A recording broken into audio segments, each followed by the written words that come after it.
Hello buddies, welcome to my channel. ఈరోజు recipe chicken pickle. దీన్ని ఎంతో సింపుల్ అండ్ టేస్టీగా ఎలా తయారు చేసుకోవాలో మీరు కూడా ఒకసారి చూసేసేయండి. ముందుగా స్టవ్ ఆన్ చేసుకొని కడాయి పెట్టుకుంటున్నాను. ఇప్పుడు దీనిలో నీట్గా వాష్ చేసిన చికెన్ ముక్కల్ని తీసుకుంటున్నాను. ఇప్పుడు దీనిలో కొంచెం రాక్ సాల్ట్, కొంచెం పసుపు యాడ్ చేసుకోవాలి. వీటిని ముక్కకు పట్టేలా బాగా కలుపుకోవాలి. ఇప్పుడు చికెన్లో ఉన్న వాటర్ అంతా పోయే వరకు చికెన్ని బాగా ఉడికించుకోవాలి. ఇప్పుడు దీన్ని పక్కన పెట్టుకోవాలి. ఇప్పుడు ఇంకో కడాయి తీసుకొని దానిలో ఆయిల్ యాడ్ చేసుకుంటున్నాను. ఈ ఆయిల్లో మైలు కనిపిస్తుంది, చూసేసేయండి. ఇప్పుడు ఈ ఆయిల్లో ఉడికించి పక్కన పెట్టుకున్న చికెన్ ముక్కల్ని యాడ్ చేసుకోవాలి.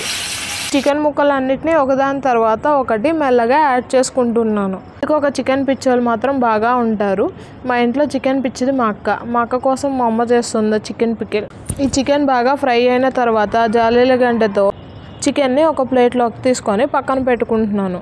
విసిరేస్తుంటే అప్పుడప్పుడు డౌట్ వస్తుంది, విసిరే ఏడ మొహాన్ని పడుతుందా అని అనిపిస్తుంది.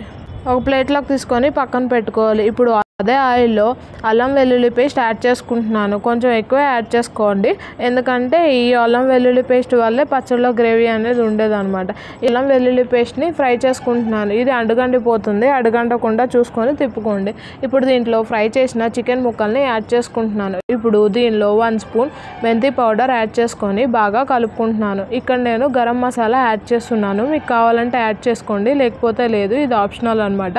ఇప్పుడు దీనిలో కొంచెం సాల్ట్ యాడ్ చేస్తున్నాను. సాల్ట్ చూసి యాడ్ చేసుకోండి, ఎందుకంటే స్టార్టింగ్లో ఆల్రెడీ సాల్ట్తో ఉడికించాం కాబట్టి. ఇప్పుడు దీనిలో కొంచెం కారం యాడ్ చేస్తున్నాను. మీరు కారం తినేదాన్ని బట్టి కారం యాడ్ చేసుకోండి. కారం వేయంగానే చూడండి బుస్సని పొంగుతుంది. ఇవన్నీ యాడ్ చేసుకున్న తర్వాత వీటిని బాగా కలుపుకొని 5 మినిట్స్ ఆగి స్టవ్ ఆఫ్ చేసుకోవాలి.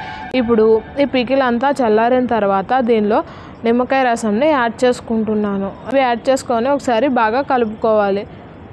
ఇప్పుడు ఒక బౌల్లోకి తీసుకొని పక్కన పెట్టుకుంటే రెడీ. చూసారు కదా, చూస్తుంటేనే నోరు ఊరిపోతుంది. ఓ, ఇంకెందుకు ఆలస్యం, మీరు కూడా తప్పకుండా ట్రై చేసి తినేసేయండి. Thanks for watching. Until next time, Tata.